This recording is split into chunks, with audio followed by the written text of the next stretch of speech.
18-ാം നൂറ്റാണ്ടിലെ തിരുവിതാംകൂർ രാജ്യത്തിന്റെ ഹൃദയമായ അമ്പലപ്പുഴ ക്ഷേത്രാങ്കണം. ചൂടുള്ള ഒരു ഉച്ചനേരം കാറ്റിൽ കർപ്പൂരത്തിന്റെയും മുല്ലപ്പൂവിന്റെയും മണം നിറഞ്ഞിരുന്നു. ഒരാലിൻ തണലിൽ ഒരു മഹാകവി ഇരിക്കുന്നുണ്ടായിരുന്നു. കൂർമ്മയുള്ള കണ്ണുകളും നിറഞ്ഞ പുഞ്ചിരിയുമുള്ള ആൾ. അദ്ദേഹമാണ് കുഞ്ചൻ നമ്പ്യാർ. ചുറ്റും കൂടിയ ജനങ്ങളെ ശാന്തനായി വീക്ഷിക്കുകയായിരുന്നു അദ്ദേഹം. അപ്പോൾ അഹങ്കാരിയും ധനാഢ്യനുമായ ഒരു ജന്മി ശങ്കരൻ പോറ്റി അവിടേക്ക് വന്നു. അദ്ദേഹത്തിന്റെ നടത്തത്തിൽ പോലും അഹങ്കാരം നിറഞ്ഞു നിന്നിരുന്നു. കുഞ്ചൻ നമ്പ്യാരെ കണ്ടതും പോറ്റിയുടെ ചുണ്ടിൽ ഒരു പരിഹാസ പുഞ്ചിരി വിരിഞ്ഞു. "ഏയ് നമ്പ്യാരെ, കവി തന്നെയല്ലേ?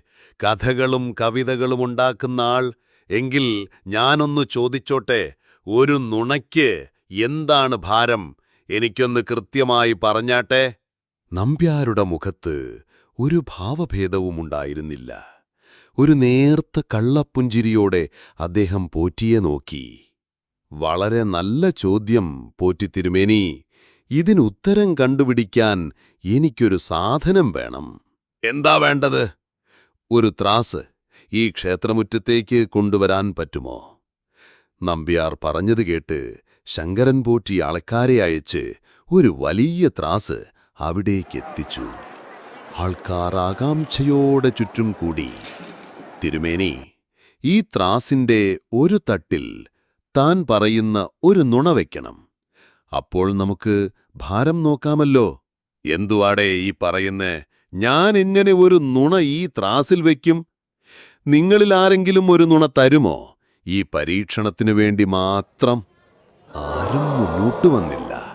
നമ്പ്യാർ വീണ്ടും പോറ്റിയുടെ നേരെ തിരിഞ്ഞു. അദ്ദേഹത്തിന്റെ കണ്ണുകളിൽ ഒരു കുസൃതി മിന്നിമാഞ്ഞുപോയി. "ശങ്കരൻ പോറ്റി തിരുമേനി, ഈ രാജ്യത്ത് അങ്ങയെപ്പോലെ വിനയമുള്ളവനും ദാനശീലനും സത്യസന്ധനുമായി വേറെ ആരുമില്ല. അങ്ങയുടെ മനസ്സിൽ ഒരിക്കൽ പോലും അഹങ്കാരം കടന്നുകൂടിയിട്ടില്ല." പോറ്റിയുടെ നെഞ്ച് അഭിമാനം കൊണ്ട് വീർത്തു. അദ്ദേഹം അഹങ്കാരത്തോടെ തലയാട്ടി. "അതെ, ഞാൻ അങ്ങനെ തന്നെയാണ്." "ആഹാ, കിട്ടിപ്പോയി. ഇതാണ് തിരുമേനി പറയേണ്ട നുണ. ഈ വലിയ നുണയെ ഇപ്പോൾ ത്രാസിലേക്ക് വയ്ക്കുക. എല്ലാവരും ഒന്ന് കാണട്ടെ ഇതിന്റെ ഭാരം എത്രയുണ്ടെന്ന്."